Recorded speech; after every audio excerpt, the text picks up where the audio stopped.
Commedia dell'arte was a genre of theater that began in Italy in the mid-1500s. Plays in this genre generally had a troupe of 10 to 12 actors that were both male and female, who would travel around Italy and the rest of Europe. Plots in these plays consisted of scenarios that would serve as a backbone for the actors to build upon using improvisation during performances, which was known as lazzi. These plots were comedic and often involved a love story of some sort. This form of theater remained popular throughout Europe into the 18th century. The actors in these troupes would play different stock characters, some of which were masked while others were unmasked. These stock characters usually came in pairs. For instance, there were usually 2 elderly men, 2 lovers, and 2 servants, or zani. There would also often be a maidservant and a soldier. The lovers played unmasked, but the other characters played with masks. Masks would usually be made of leather and would only cover the upper half of the actor's face, unlike the masks seen in ancient Greek theater that would cover the entire face of the actor.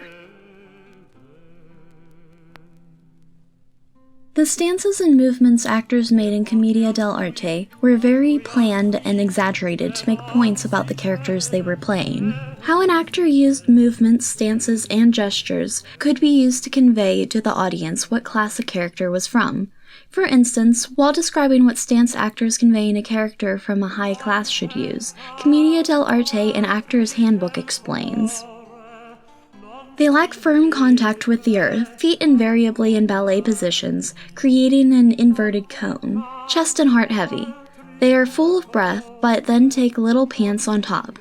Sometimes when situations become too much for them, they deflate totally. This stance would signal to the audience that this character was from the upper class and add some commentary about how ridiculous the mannerisms were of the people in this class. The same book also describes the movement of lovers, which were also upper class. Actors would use the same dancing masters as the well-to-do, whom they were parodying, in order to point up the ridiculousness of exaggerated deportment. Movement comes at the point of overbalance, leading to a sideways rush towards a new focus, with the arms left trailing behind. Stop at the new point, usually the beloved or some token thereof, before almost touching it. The lovers have little or no physical contact. Where there is any, the minimum has maximum effect. The book also describes how actors should walk, gesture, and speak, all using exaggerated mannerisms to portray their character's class and personality. These mannerisms could also serve to help actors get into their characters, which would then help when it came time to improvise. Improvisation in Commedia dell'arte was difficult for actors, especially ones playing well-educated characters. Actors often had to recite passages of literature that were relevant to conversations so their characters would seem well-read. Given that these conversations changed in every performance, this meant that the actors had to do a lot of reading and memorizing outside of what the script provided. The actors playing these characters most likely had to be just as quick-witted, if not more so, than the types of people they were portraying. When it came to the set that Commedia dell'arte took place on, the way the stage was built was crucial.